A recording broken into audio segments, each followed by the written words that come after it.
wasn't a normal circus performing. It was just like,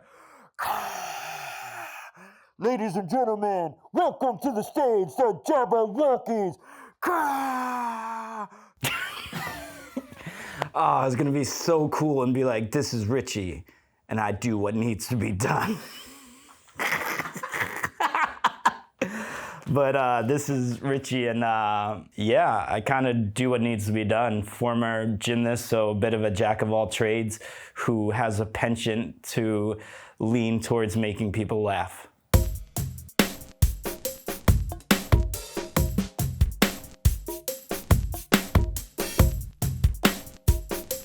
What's your main discipline? I can proudly claim my main solo discipline is stacking chairs, but because of my background as a former gymnast, I can do a lot of things, and most of them have been, you know, like, I get hired. It's like, oh, can you Chinese hoop dive? Now I can. Oh, can you do Chinese pole? Now I can. So yeah, it's whatever you need me to do, I could probably learn it. Not to be that arrogant, but likely learn it. I'll learn it. Yeah. How was your experience on The Greatest Showman? Whew. It was overall a bit of a mess. We didn't have the best circus stunt coordinator looking out for us, but it was also crazy because we had such amazing circus artists on it. We had Carol Demers, Victoria Grimmy, some Mongolian contortionists, Oogie and Girly. So it was very cool. Getting to meet Hugh Jackman was one of the coolest things in the world, because in him, I saw somebody who was incredibly talented, incredibly humble. It was very special to see that you could be, you know, a very famous celebrity and still have a heart and be good to people. The story I like the best is, it's our first day on set as the circus people. We were on set for like 2 weeks. And with the film, you know, the hours are crazy. We're on set at 6 a.m., it's 8 a.m., we're still waking up, and somebody taps me on the shoulder and I get handed a lottery card. I'm like, what? And then thank you, Hugh Jackman, who is also like 6'3", so he's really huge Jackman. So it was like, just like, holy crap, that's like really cool. Like, this guy does not have to do that. But then, despite being social and nice to everybody, any second he had, he was practicing manipulation with his cane, with his top hat, and his dancing, and he never was responsible for having to do the shot over. He took his job serious, and you could tell that he knows that there's a ripple effect. Like, if he has to keep shooting these things where these circus people are doing double layouts, I can, you know, spend the time to get my little manipulations done, which for me is just like, Hugh Jackman. Your go-to karaoke song? I'm gonna take this opportunity to give a longer answer. Growing up, I had dyslexia and epilepsy, and so I had a lot of things that I was like very shy about. Being physical was one of my confidence sources. Singing has always been my kryptonite. I even remember my mom told me at one point, you're so good at so many things. Singing isn't one of them. #trauma. So I get hired to do Pippin on Broadway. Now I'm faced with the reality that I have to sing on stage for the first time. What better way to get my feet wet? My first time singing is on Broadway. So I took this opportunity and I was really focused, and I used the mindset that, you know, anything can be learned. So I practice and we've got magic to do just for you. We've got merit. And so I am singing my heart out, feeling so proud, because I feel like I passed a hurdle, and it's like, technically I'm a Broadway singer now. We have a thing on Broadway called Snobs, Saturday night on Broadway, where everybody hangs back after the show, and Sonny Palladino, the second chair piano player, he's like, man, you're doing such a good job in the show. And I'm like, really? I'm proud of it, because Pippin was a lot. I'd never hand balanced on stage. I never did Chinese pole on stage. Like, so all these first, and he's like, yeah, you're doing so good. Then I could see it. He goes, Richy, do you realize you're the loudest person on stage? And he said that, and I was like, no. It was kind of cool, because it's like, okay, you committed, you proved to yourself, and now you can chill the hell out and let the real singers do the real singing. So my favorite karaoke song is Tequila.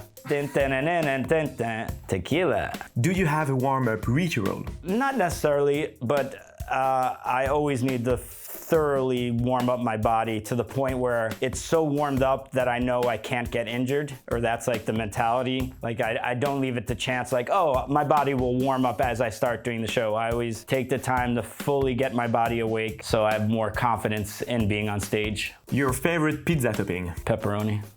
Your worst experience in the industry? Doing Rêve, everything about it. The creation, I was almost drowned. One of the synchronized swimmers saved me. We had, I'll tell a specific story, but you know, there's broken backs in that show. There was so many injuries.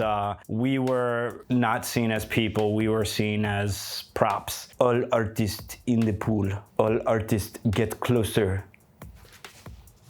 We can't swim. We're right next to each other. You can't displace the water. So we start sinking, drowning naturally. We're panicking, but Franco and the staff thought we were joking and having fun. Then, boiling water effect. Artist already drowning and struggling to swim. Boiling water effect happens, which creates air pockets and a suction. I happen to be in the middle of the pool. It's 20 feet deep. Basically, 3 levels of people happened. So everybody's trying to get up to the top of the water. Each time I would swim up, I would get kicked in the face. And I think after 5 times of swimming up, getting kicked in the face, I don't know how long this was, maybe 30 seconds, maybe a minute. In my brain, I knew that's how I died. Until one of the synchronized swimmers, the only people who had goggles in, came and scooped me up. We got up to the surface, we got out, I spit out water, I kind of puked, and I was distressed, but one of the toughest things was seeing her face. I was like, hey, are you okay? And she said, yes, I'm okay, but it's you. You had the face of death. So that's just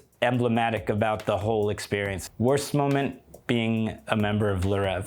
The best show you ever saw? Number 1 is Traces by Seven Fingers for sure. The way that Seven Fingers mixes circus with the human element and strips away all the costumes and the makeup, and they give the performers the agency to be themselves, to have like real humans doing stuff that you're like, wow. And by virtue of that, the contrast of seeing that they're humans doing this stuff, it amplifies it. And then on top of that, it was so cathartic because it's so funny and you're laughing. And it's, you know, sometimes we always box things, right? And we see somebody who does high-level circus and we're like, yeah, but then you're like, oh shoot, they're actually hilarious too. And it's just like, it kind of blows your mind. The second show I would say is Cirque Éloize, Elephant in the Room. What Traces did was stepped out of traditional circus, and they also kind of counter against Cirque du Soleil's aesthetic. And then what Cirque Éloize did is they pushed that line of circus closer to theater. So now you have amazing dialogue, you have amazing acting, and it's not this abstract idea of a story, it's actually a story. The favorite show you ever performed in?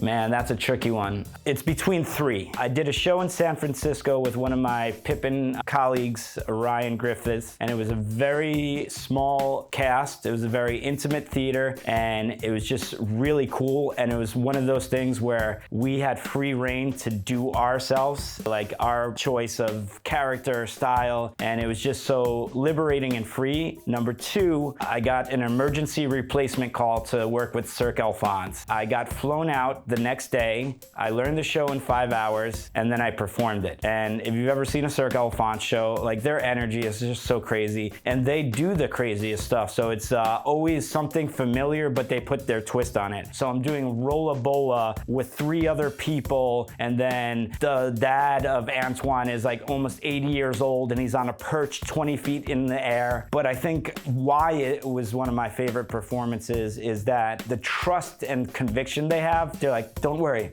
we'll do it on the stage. And then you're like, okay. And it allows you as an individual to be like, oh, okay, yeah, we can do this. And then one of the craziest ones ever, and this one was special to me because it combined all the worlds I live in, right? So former gymnast, breakdancer, and circus person. And sometimes I feel like torn between them. So I got hit up by the Jabbawockeez, who are a famous dance crew with the mask. 2 of the members are actually, we share a breakdance crew. They asked me to perform at the 10-year anniversary of Red Bull BC1. Number 1, just performing with at the Jabbawockeez. They're like heroes. Then they're like, we also want you to do your stacking chair stuff along with the breaking. And I was like, what? I felt so seen. Then the atmosphere in the audience was insane. It was at the Hammerstein Ballroom, maybe 10,000 people. And it's like this proscenium seating. Everybody's crowded around you. From the moment the music started, it felt like what a rock concert is. It wasn't a normal circus performing. It was just like,